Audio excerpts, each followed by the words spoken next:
Bonjour et bienvenue sur le plateau de Trade ou pas Trade, une émission entièrement consacrée à la bourse en général ou au trading en particulier. C'est aussi une émission qu'on appelle un document à caractère promotionnel parce qu'on y parlera produits de bourse de Société Générale. Mais vous l'avez compris, parler trading avec des traders que je vais vous présenter maintenant. À ma droite, bonjour Nicolas Chéron, Bonjour. Vous êtes stratégiste boursier indépendant. Merci d'être avec nous. Merci. Jean-Luc Hussac, bonjour. Bonjour. Vous êtes président, fondateur, formateur au sein de Perceval Finance. Merci d'être avec nous. Dorian Abadi, analyste, meilleur taux placement. Merci Bonjour. d'être avec nous. Bonjour Dorian. Et Léa Jézéquel, vendeuse produits de bourse de Société Générale. Merci d'être avec nous. Bonjour. Alors cette semaine, c'est un peu spécial parce que trade ou pas trade, c'est un peu le rêve américain. C'est vrai, les actions américaines nous ont fait rêver pendant de longs mois.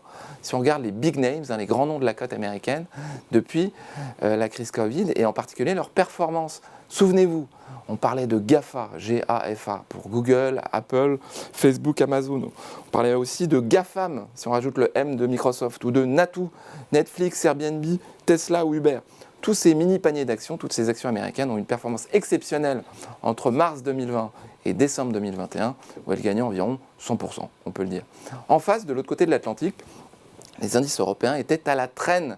Mais depuis 3 mois, la tendance a changé puisque c'est maintenant un rapport de force en faveur des indices européens que l'on peut remarquer puisque les indices européens surperforment les indices américains.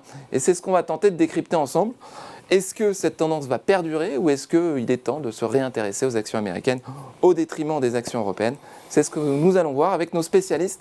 Alors on commence maintenant avec la première rubrique, on refait la semaine.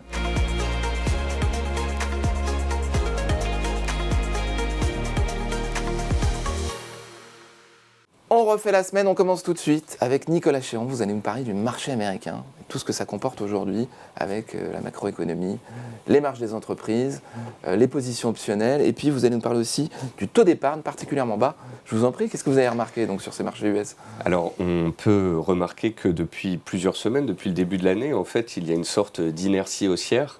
On a l'impression que les opérateurs ont cette fois envie de voir le verre à moitié plein après une année 2022 qui a quand même été extrême sur les marchés américains. Plus de 30% de baisse sur le Nasdaq, ça faisait très longtemps que ce n'était pas arrivé. Je voulais tout simplement vous montrer plusieurs graphiques qui imagent un petit peu le cadre macroéconomique dans lequel nous sommes en ce début d'année.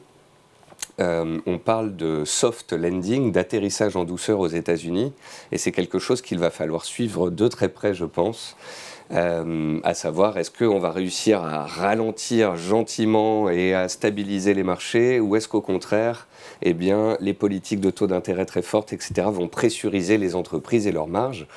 Là, vous avez un graphique donc des marges nettes des entreprises du S&P 500. On peut voir que post-Covid, en fait, il y a eu une sorte d'euphorie, que ce soit sur les business et les actions. On peut voir que les marges des entreprises américaines avaient atteint des records historiques à cette période-là, et on peut voir que depuis, ces marges s'érodent petit à petit.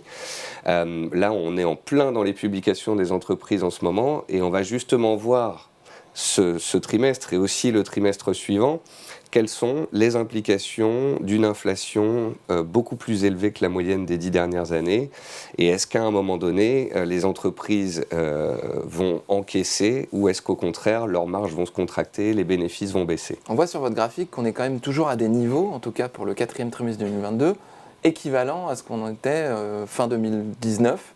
Exactement. On est revenu en fait sur les records précédents.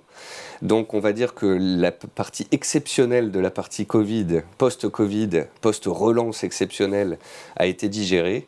Et maintenant, il va falloir voir si on arrive à se maintenir justement sur ces niveaux records de marge qui nous disent que les entreprises américaines vont très bien, ou au contraire, voir peut-être ce taux être sous pression. Donc on a aussi une tendance sur les marchés optionnels avec des volumes caractéristiques. Qu'est-ce qui se passe? Alors, Ça, c'est quelque chose qui montre l'instabilité grandissante, ou du moins l'instabilité potentielle grandissante qu'on pourrait avoir sur les marchés, c'est-à-dire qu'on a de plus en plus de traders de très court terme et des tailles de position aussi de très court terme qui sont de plus en plus importantes.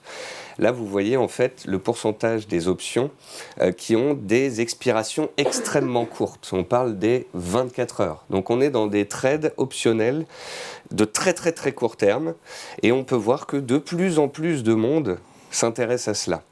Mais ça peut aussi vouloir dire que lors de mouvements de marché sur les indices de 3, 4 ou 5% comme on a pu en voir en 2022, eh bien ça pourrait vouloir dire qu'il y aurait du rouge sur les murs, si je puis dire. Donc ça veut dire qu'on est dans de la réaction de très court terme, de plus en plus forte, de plus en plus violente. Ça peut créer de l'instabilité, notamment s'il se passe sur les marchés des choses exceptionnelles, comme on a pu en avoir en 2022 avec le conflit entre l'Ukraine et la Russie. Et les réserves des particuliers américains ou l'ensemble de l'économie américaine sont au plus bas, c'est-à-dire que le taux d'épargne le taux d'épargne des Américains est au plus bas depuis 70 ans. Ah oui, donc il a fallu que je dézoome le graphique sur une période de presque 100 ans. En fait, depuis à peu près un trimestre, on nous dit les dépenses des ménages américains se tiennent bien. Ça va. On a réussi à monter les taux d'intérêt très forts aux États-Unis, pratiquement à 5%. On a l'immobilier qui se prend une grosse claque, mais malgré une inflation assez forte, l'économie américaine se tient bien et les particuliers continuent de dépenser. Or, quand on regarde un petit peu ce qu'il se passe dans le détail, eh bien, on peut constater deux choses un petit peu alarmantes. La première, donc, c'est celle-ci, c'est que les Américains, en fait, ont un bas de laine qui a littéralement fondu. Donc, toute l'épargne Covid, eh bien, ils l'ont dépensée. Et je n'ai pas ramené le graphique ici puisque sinon je vais vous asséner de graphiques. Mais l'autre graphique, c'est tout simplement les dépenses des Américains par carte bleue qui sont en train d'exploser. Ça veut dire que pour maintenir en fait leur niveau de dépenses, et ce qui fera dépendre aussi des chiffres d'affaires des entreprises, les Américains ont pioché dans leur bas de laine, n'ont plus d'argent de côté et désormais continuent de consommer, oui, mais à crédit. On est sur un taux d'épargne, on n'est pas forcément on va pas forcément chercher dans l'épargne, même si ça va venir, puisque avec un taux d'épargne négatif, on ira chercher dans le bas de laine, mais là, ils n'ont plus les moyens d'épargner. Voilà, donc dans les mois qui viennent, on va voir si ça commence à avoir un impact négatif sur les entreprises américaines, puisqu'on sait qu'une grosse partie du chiffre d'affaires des entreprises américaines dépend de la consommation des Américains. Jean-Louis, sur les marchés optionnels, sur ce comportement un petit peu spéculatif, sur des options à très court terme ou sur des variants à très court terme, est-ce que vous avez remarqué la même chose sur les marchés optionnels français ou sur les marchés des variants? Est-ce que vous voyez un comportement changer sur des politiques de couverture à très court terme ou spéculatives? Sur le marché français Euronext, il y a sur les options centralisées, on va dire, il n'y a pas grand-chose. Franchement, c'est depuis maintenant des années, c'est Eurex qui vraiment capte tout l'intérêt. Le seul indice sur lequel il y a du business, on va dire, c'est l'Eurostock 50. C'est le benchmark en fait des gestions. C'est vraiment la référence avec SML en numéro 1, les VMH en numéro 2, etc. Donc c'est ce marché qui capte tout l'intérêt des options.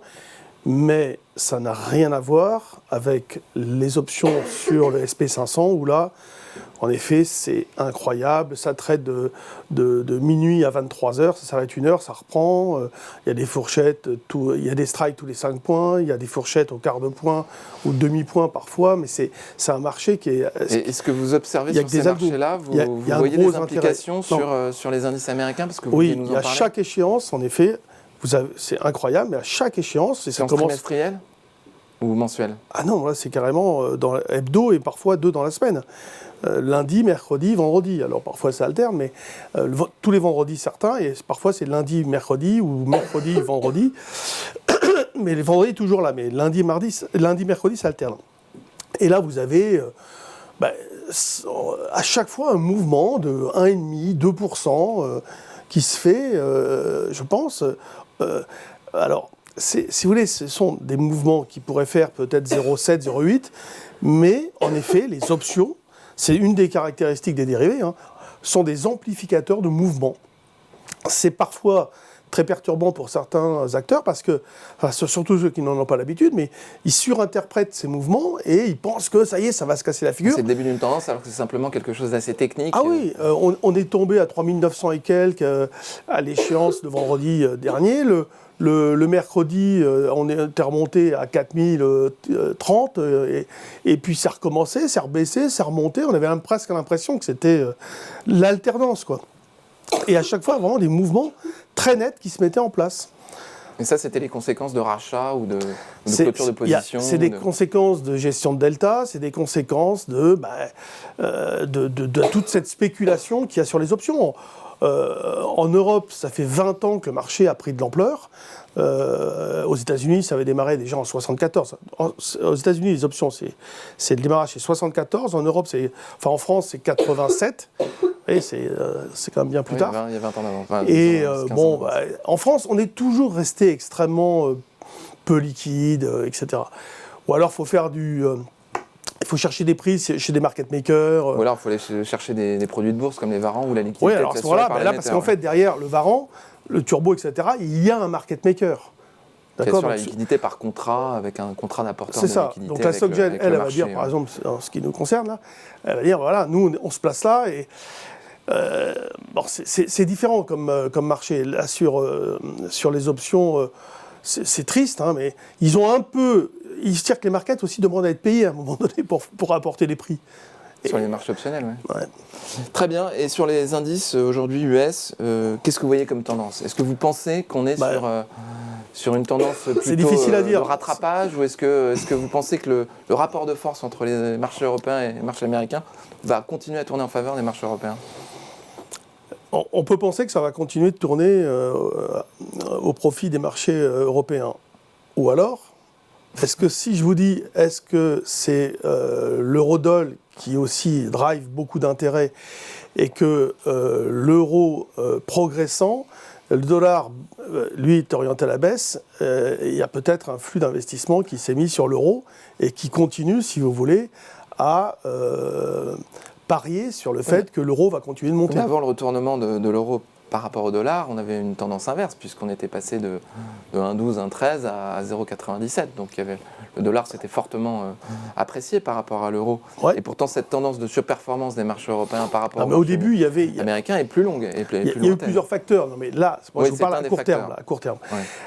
Avant, le facteur principal, c'était le coût élevé, le prix élevé quand même des actions américaines, qui avaient été très fortement... les paris étaient vraiment assez optimiste, et donc on avait payé très cher. Donc oui, et puis il y a des divergences aussi assez importantes, vous l'avez dit, entre les technologies et puis les autres. Technologie aujourd'hui, plus sanctionnée que aujourd'hui, on a une stabilité. Il y a beaucoup de valeurs qui commencent à déclencher. Voilà. Alors là, ces derniers jours, une des dernières, après ça fait un peu peur d'y aller dessus, mais Tesla a déclenché un signal de reprise. Il y en a d'autres qui sont au bord on verra tout à l'heure, j'en proposerai une qui est au bord de déclencher. Alors évidemment, celles qui sont au bord de déclencher ou qui sont encore dans une phase de déclenchement timide, on va dire, ce ne sont pas celles qui offrent les meilleures perspectives. Les autres, elles sont déjà parties. Hein. Coca-Cola, elle est quand même haute, Nike, etc. Quoi. C'est intéressant, on va faire un focus maintenant avec Dorian sur Alphabet, la maison mère de Google, pour ceux qui ne l'avaient pas encore remarqué. Depuis 2015, exactement. Ça fait un moment. Donc on ne la présente plus, en tout cas on ne présente plus Google. Alphabet, donc la holding, la maison mère, donc détient 240 entreprises. Bon, c'est le signe évidemment de la grande diversification que cherche à adopter le groupe, qui dépend encore beaucoup trop des revenus publicitaires de Google. Donc on a eu une année noire, bien sûr, pour les valeurs technologiques, particulièrement pour le Nasdaq. Nicolas en parlait, avec un moins 30% à peu près sur l'ensemble de l'année. Pour Alphabet, c'est moins 35% depuis les plus hauts de février. Et donc fin 2022, on a émis 2 recommandations au travers de meilleurs taux placement, pour tabler sur un rebond sur plusieurs mois, plusieurs années, sur le Nasdaq et singulièrement sur Alphabet, la maison mère. On est rentré aux alentours de 95 $ l'action. C'est sensiblement le niveau actuel. On est rentré fin novembre. On a principalement 3 objectifs de moyen terme. Je vous coupe, vous avez tenu. Vous êtes rentré à 95, on est allé à 86, vous avez tenu la pause. Alors oui, non seulement, mais surtout, à nouveau, c'est du moyen-long terme. D'accord.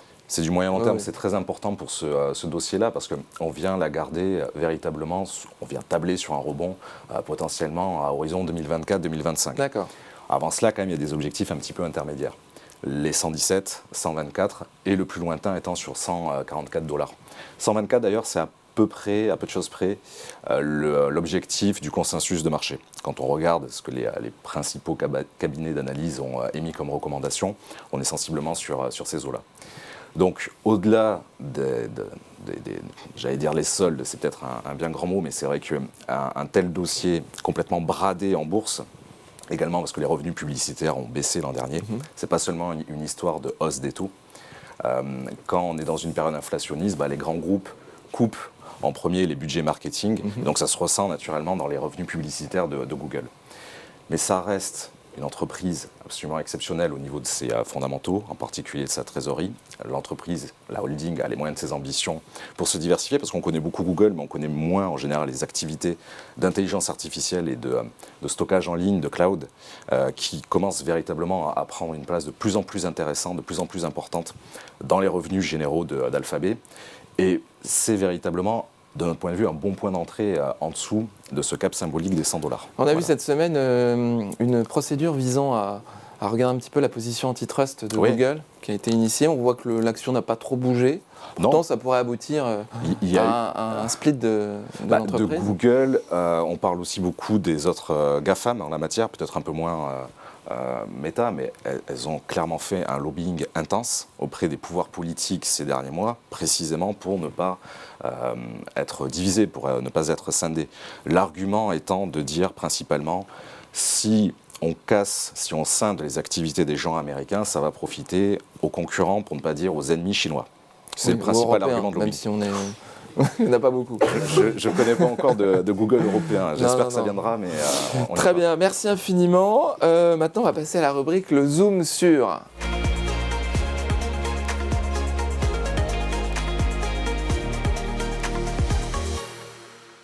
Le Zoom sur avec Léa Jézéquel, vendeuse produits de bourse Société Générale, qui va nous parler de la manière dont on peut traiter les actions américaines avec des produits de bourse, c'est ça ? Oui, tout à fait. Effectivement, grâce aux produits de bourse, vous avez certaines facilités de trading quand vous vous intéressez au marché US, et donc on va les évoquer ici. Alors, première facilité, c'est que vous avez la possibilité de trader sur des horaires qui sont plus confortables quand on est sur un créneau horaire français, puisque dès l'ouverture des produits de bourse français, soit 8h du matin, vous avez la possibilité de négocier aussi les produits de bourse qui sont adossés à des valeurs US. Donc si vous avez une anticipation pendant la matinée d'un mouvement, vous n'avez pas besoin d'attendre l'ouverture des marchés US à 15h30 pour commencer à prendre une position. Et dans l'autre sens, c'est vrai aussi, puisque avec certains partenaires comme Boursorama, vous avez la possibilité de trader jusqu'à 22h, ce qui vous permet de couvrir une large partie de la séance US. Ensuite, un des intérêts majeurs aussi, c'est de pouvoir investir sur des actions US via un produit qui est coté en euros. Donc même si la valorisation de l'euro-dollar a bien sûr un impact dans la valorisation globale du produit, vous n'avez pas directement à convertir des euros en dollars pour pouvoir acheter des actions en USD. Pas de frais de change donc. Voilà, exactement. Ensuite, avec les produits de bourse, vous pouvez couvrir plus de scénarios d'investissement qu'en vous positionnant directement sur l'action, puisque vous avez la possibilité d'investir à la hausse, mais aussi à la baisse, avec ou sans effet de levier. Donc les produits avec effet de levier, vous les connaissez, ce sont les turbos, les varants, les leverage and short, mais sans effet de levier, vous pouvez aussi vous positionner sur des trackers 100% par exemple. Et autre possibilité, c'est d'investir sur des scénarios alternatifs. C'est-à-dire qu'on a vu, l'année dernière, les valeurs US ont été énormément décotées. Cette année, il y a plus d'incertitudes. Quand vous avez une anticipation de mouvement finalement modéré, que ce soit la hausse ou la baisse, vous pouvez investir sur des produits comme des bonus capés pour aller améliorer votre couple rendement-risque sur des valeurs US. Si la valeur US en question ne touche pas une certaine barrière à la baisse. Exactement. Tous ces produits, bien sûr, ont un risque de perdre du capital en cours de vie et à l'échéance. Et dernier élément, vous avez la possibilité aussi de faire des économies entre guillemets sur vos frais de courtage en passant par des produits de bourse pour accéder aux actions US, puisque chez certains courtiers comme Boursorama Bank avec l'offre Bourso Markets, vous pouvez acheter des produits de bourse Société Générale adossés à des actions US en ne payant pas de frais de courtage, contrairement à un trading en direct sur des actions US. Tout ça, bien sûr, sur une gamme très étendue, puisque Société Générale Produits de Bourse propose aujourd'hui plus de 80 références en termes d'actions US. Donc vous avez bien sûr tous les grands noms, mais aussi des actions un petit peu plus confidentielles, si on peut dire. Et des indices. Et des indices, bien entendu. Ceux qu'on connaît, Nasdaq, Standard & Poor's et Dow Jones. Merci beaucoup Léa. Je vous en prie. Passons maintenant à la rubrique le coup de cœur des traders.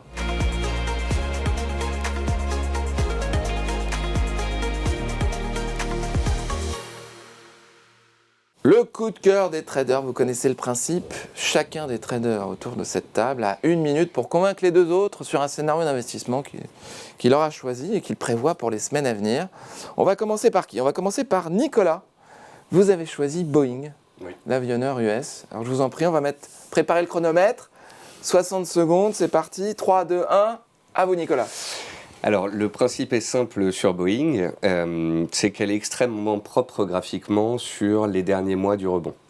On a un Dow Jones qui a été extrêmement fort, on a Boeing qui a été extrêmement forte, on a un rebond qui s'est passé entre 120 et 210 $, donc on est pratiquement sur 100% de performance en l'espace de 3 mois et demi. Donc c'est une action qui nous démontre qu'on est actuellement dans un beau rebond de marché et qu'une dynamique haussière est en train de se mettre en place. Et en fait ici, il y en a pour tous les goûts. C'est-à-dire que ce qui m'a plu dans cette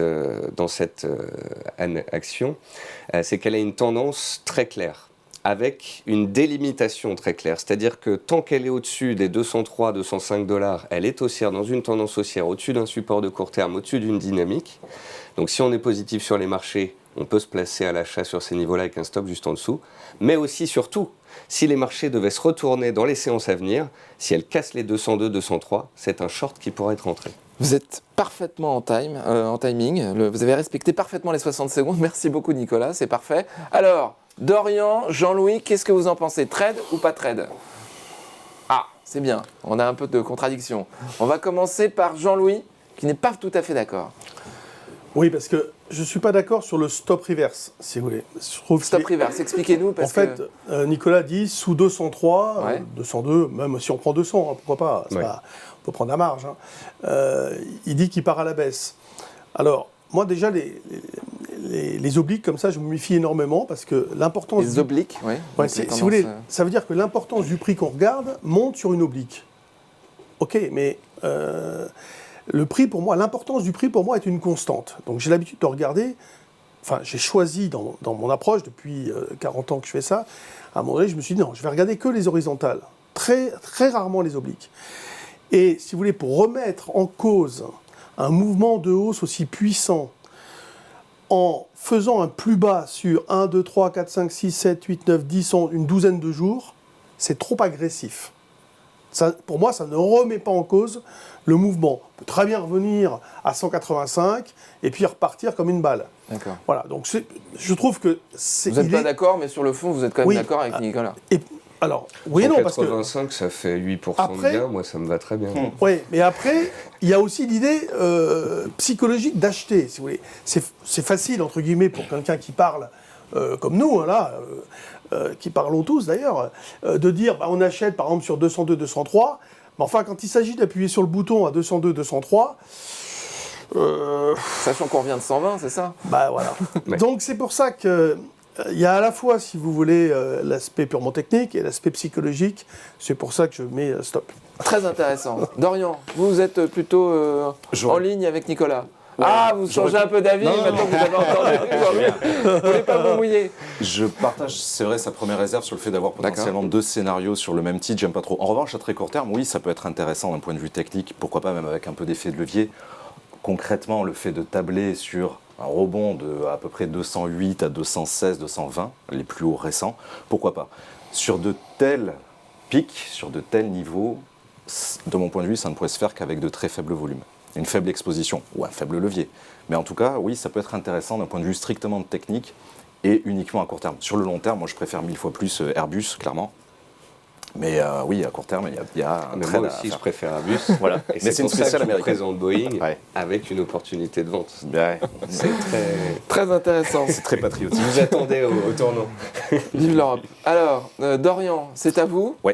Attendez, on va mettre en place le chronomètre. Merci la régie, merci infiniment. C'est parti, 3, 2, 1, à vous. Lockheed Martin. Oui, Lockheed Martin, pardon. Donc la première entreprise américaine du secteur de la défense et de la sécurité. C'est sensiblement le même scénario que pour Thales il y a quelques semaines. On a un range, un grand rectangle de prix dans lequel sont cadenassées les cotations depuis un an avec le déclenchement de la guerre en Ukraine, assez large, de 400 à 490. Aujourd'hui, on est à 450, un peu haut pour cette opération de très court terme, amplifiée par l'effet de levier. Ce sont surtout les supports des 435 et des 415 qui m'intéressent pour tabler sur un rebond, en direction des objectifs, donc la cotation actuelle qui est une résistance, 448, 450, au-delà 470, et par extension, en étant un peu en train de prendre des risques, en étant audacieux, les 488. C'est technique, le moindre coup de chaud géopolitique vient réveiller de telles valeurs, évidemment, en particulier avec la guerre en Ukraine. Lockheed Martin, Thales, sensiblement le même scénario. Rachat 3 secondes, de support. donc quel niveau d'achat? 435 idéalement. D'accord, avec un objectif actuel, 450, par extension 470. Merci Dorian. Nicolas, Jean-Louis, qu'est-ce que vous en pensez? Trade ou pas trade? Vos petites manettes, vos raquettes de ping-pong, s'il vous plaît. Ah, attention Dorian. Alors, nous avons 2 pas trade, c'est intéressant. Nicolas, je vous en prie. Contre-argumentation.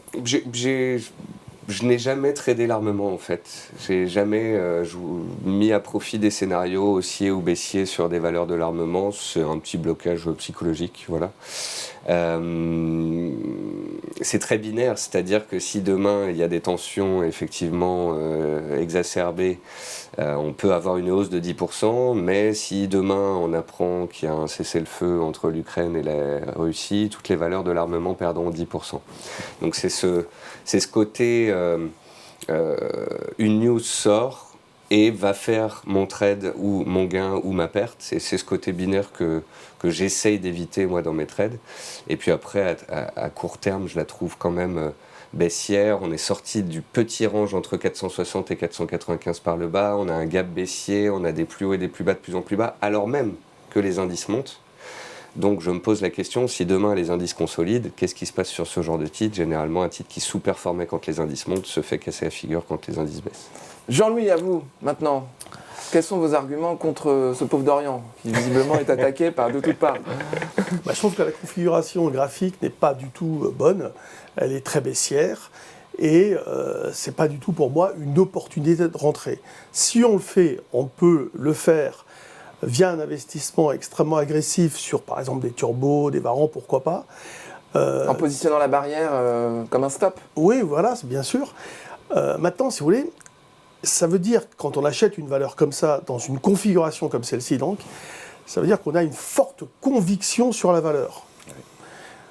Si vraiment on a cette conviction, pourquoi pas? Mais en tout cas, moi, je ne l'ai pas. C'est sujet, en effet, à ce que disait Nicolas, des aléas politiques extrêmement puissants. Donc non, voilà, je trouve qu'il y a certainement mieux à faire ailleurs. Vous savez, sur les marchés, il ne faut pas vouloir faire pour faire. Donc on regarde une valeur. Si on hésite, c'est pas bon. Il faut que ça soit clair. Et quand c'est clair, on y va. Voilà. Il y a tellement de possibilités autres que c'est dommage. Ça ne fait pas partie de votre valeur sélectionnée. Dorian, un droit de réponse? Bien sûr. S'il vous plaît. Paradoxalement, moi, ce que j'espère, mais c'est un autre débat, c'est d'atteindre ce niveau de 430-35. Le fait que ce soit baissier à court terme, quelque part, m'arrange pour attraper un meilleur point d'entrée. D'accord. Quant au verrou psychologique que je peux partager, je défendais il y a quelque temps exactement le même scénario sur Thales, qui pour le coup est beaucoup plus diversifié dans l'aérospatial, etc. Ce critère-là, je l'entends parfaitement. Après, techniquement, moi j'ai une conviction sur le fait que, effectivement, du Lockheed Martin, malgré cette menace, c'est vrai, de cesser le feu, sur du 430 et surtout 415, on a là 2 excellents points d'entrée, mais à nouveau que pour du court terme et amplifié par l'effet de levier du turbo. Merci beaucoup Dorian. On va passer maintenant à Microsoft avec Jean-Louis. On regarde si le chronomètre est bien placé. Je regarde mes écrans de contrôle, c'est exact. Donc 3, 2, 1, c'est parti Jean-Louis, à vous. Alors Microsoft, évidemment, tout le monde connaît. Ils sont mal embarqués dans différentes affaires, notamment le rachat d'Activision qui ne va pas se faire, enfin qui ne se fera pas, certainement. Et ils ont fait un petit warning, là.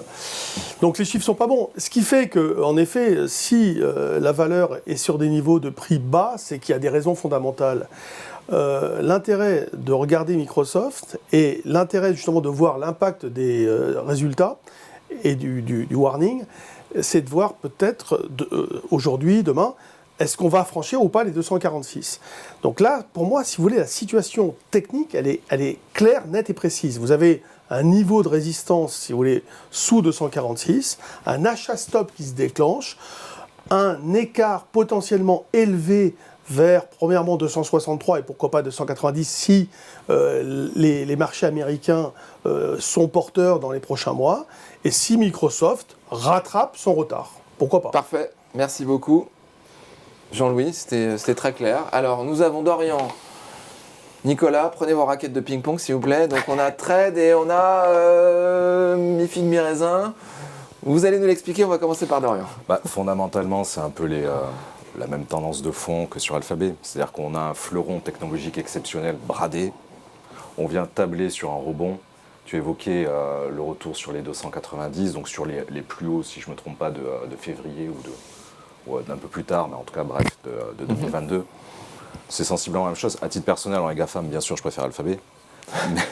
Vous l'avez dit Microsoft, tout à l'heure, oui, super dossier. Qui plus est avec le récent investissement sur ChatGPT. Ouais. Là aussi, il y a une une volonté de diversification. Cette intelligence artificielle qui permet de rédiger. On sent aussi là aussi la volonté de se diversifier en direction de l'intelligence artificielle. Donc je retrouve des arguments que j'ai défendus. Donc oui. Intéressant. Alors Nicolas, vous êtes plutôt plus mesuré, on va dire. Alors je suis mi-figue, mi-raisin. Côté positif, effectivement, la diversification, les dernières bonnes nouvelles concernant l'intelligence artificielle où Microsoft veut se caler. Ça, c'est une bonne chose. Là où je suis dubitatif, moi, c'est sur le Nasdaq. Tout le monde dit qu'il faut acheter les valeurs du Nasdaq, tout est décoté, tout ça. Quand on regarde le Nasdaq, il est encore bien plus haut que son point bas lors du Covid, il est bien plus haut que les cours d'avant Covid, et j'ai l'impression qu'on a fait une bonne partie de la correction, mais qu'on n'a pas forcément encore tout purgé. J'ai aussi surtout l'impression qu'on ne passe pas d'un marché baissier à un marché haussier, et qu'on pourrait avoir un marché de range pendant encore quelques mois, parce que ne l'oublions pas, les valeurs technologiques sont sensibles aux taux, et les taux vont faire quoi ? A priori, ils vont continuer de monter. Voilà. Donc tout le monde est là. Que ce soit en Europe ou aux États-Unis. Tout le monde dit les taux vont arrêter de monter, le QE va revenir, donc les marchés doivent repartir. Mais quand ? Et moi, dans mes lectures macroéconomiques, en fait, les taux vont monter. Et l'inflation pourrait aussi se stabiliser sur des niveaux élevés. Auquel cas, il se pourrait que en fait, le rebond du Nasdaq ne soit qu'un rebond technique dans une dynamique de fond qui reste baissière. Et là où j'aime bien le côté très court terme, c'est la propreté du niveau à 246. Voilà, ça passe, ça pète, on rentre, on tente, ok. Ce qui me dérange juste, c'est la proximité du niveau des 250. C'est le fait qu'elle vient de publier. Donc en fait, on peut avoir une ouverture à 245, on monte à 250 en séance, on redescend à 244 et on se fait balayer en fait. Parce que il va falloir être très attentif. Volatilité, volume, volonté d'intervenir des opérateurs. Droit de réponse, Jean-Louis. Non, mais j'ai choisi en fait une configuration de marché sur une valeur américaine riche d'enseignements. C'est-à-dire, on est face à des marchés qui ont déjà bien rebondi, face à de nombreuses valeurs qui ont beaucoup progressé. Il y a l'idée, chez beaucoup de gens, d'aller chercher des valeurs en se disant « elle finira bien par rattraper ». Et plutôt que de l'acheter sur, comme ça, une idée très discrétionnaire, on va dire, là, si vous voulez, c'est précis. Il y a une configuration à exploiter. Ça fonctionne ou ça ne fonctionne pas. Mais ça respecte des règles précises d'analyse technique, d'analyse, disons, chartiste. Et c'est pour ça que je vous ai proposé de regarder Microsoft en me disant, mais ça se trouve, elle ne déclenchera pas. Ah oui, oui. Et tant mieux, parce que du coup, ça validera l'intérêt et la pertinence de l'analyse chartiste. Merci beaucoup, Jean-Louis. C'était très intéressant. Merci à tous. Maintenant, on va passer à la rubrique quiz.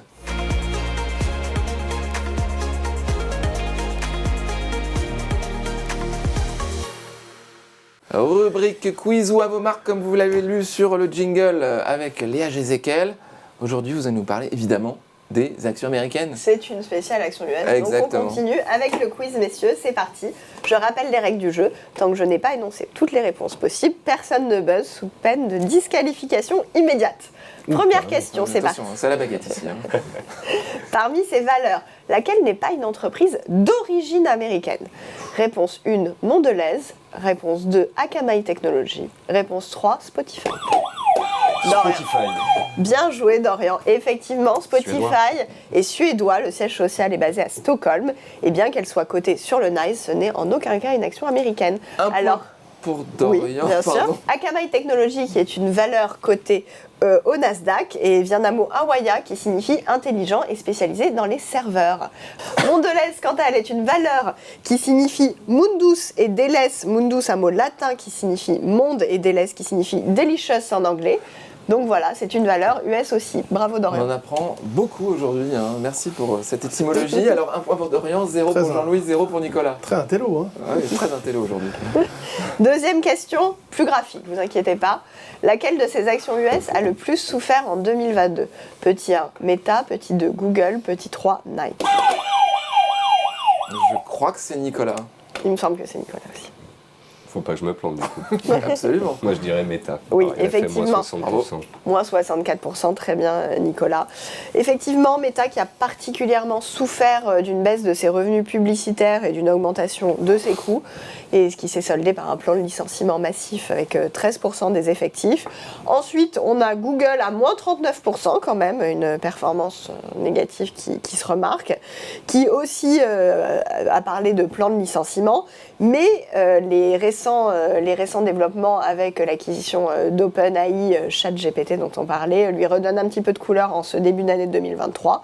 Et enfin, Nike, moins 30% en 2022, qui souffre particulièrement, lui, de la fermeture du marché chinois, qui est un de ses principaux marchés. Nicolas 1 point, Dorian 1 point, Jean-Louis 0. Allez Jean-Louis. Allez Jean-Louis. Ah ben vous l'entendez pas, mon boss. Allez Jean-Louis, troisième question. Quel a été le sous-jacent US le plus échangé en 2022 sur les produits de bourse Société Générale? Amazon, Tesla ou Boeing? C'est Jean-Louis. Dorian. Non. Non, Dorian. Tesla. Tesla, effectivement. 22% des transactions sur produits US chez Société Générale ont été réalisées sur Tesla, car grâce aux produits de bourse, comme vous le savez, on peut investir à la hausse, mais aussi à la baisse, qui a été profitable pour certains investisseurs l'année dernière. J'ai vu, alors je ne citerai pas de concurrent, mais que ça a été l'action la plus achetée, mais aussi la plus vendue ou deuxième plus vendue sur 2022. Sur les donc ça produits m'étonne pas. bourse. D'accord. Ouais. Alors, 2 points pour Dorian, 1 point pour Nicolas, 0 pour Jean-Louis. On y va, 4e question. Quelle est la seule action américaine à signer un début d'année boursier dans le vert Coca-Cola, Kellogg's ou Coty? Coca. Non. C'est reparti. J'aurais dit Allez-y. Coca aussi. C'est Coty, bien C'est évidemment. Coty, On ne pas confondre avec effectivement. René Coty. Non, Coty, c'est le parfumeur US qui est spécialisé donc dans la parfumerie et les produits de maquillage, qui a des marques très connues Ouais, comme OPI, Lancaster, Vela, et qui bénéficie énormément de la réouverture de la Chine et d'un pricing power très favorable. On rappelle ce qu'est un pricing power, c'est la capacité des marques, notamment sur le créneau du luxe, de pouvoir augmenter leurs prix et de répercuter ainsi l'inflation sans rogner sur leurs marges. Merci beaucoup. Donc 2 points pour Nicolas, 2 points pour Dorian. Question décisive. Jean-Louis, vous êtes hors course après avoir gagné brillamment la dernière fois. Elle avait monté avant, en fait, je crois, c'est ça. Oui, Coca-Cola, elle est à moins 6% et Kellogg's à moins 5%, les valeurs de la grande conso américaine. Elles ont un pricing power beaucoup moins favorable et s'en sortent moins bien en début d'année. Elles s'en étaient mieux sorties Ouais, que les elles valeurs avaient moins technologiques. souffert, les Voilà. Ouais. Exactement. Et rotation. Dernière question. Dernière question. Chez Société Générale, sur quelle tranche horaire les produits de bourse ayant pour sous-jacent une action US sont-ils les plus négociés? De 8h à midi, de midi à 17h30 ou de 17h30 à 22h? C'est Jean-Louis. Est-ce que moi c'est intuitif Ouais. ou contre-intuitif? C'est ça la Il avait question. le droit de répondre, Jean-Louis, ou Oh, c'était contre nous? Bonne question. Moi, je dirais 17h30, 22h, je prends le risque. Non, Jean-Louis, désolé, on Ouais. essaie, mais ça marche. 12h, 17h30. Effectivement, 49% des échanges se font entre 12h et 17h. Mais j'aurais dit comme toi. Bravo Dorian, 3 points, 2 points pour Nicolas, 0 points pour Jean-Louis. Vous prenez votre revanche sur vos 2 contradicteurs tout à l'heure pendant le coup de cœur des traders. Vengeance. Bravo, vengeance, exactement. Merci à tous et à la prochaine fois. Merci.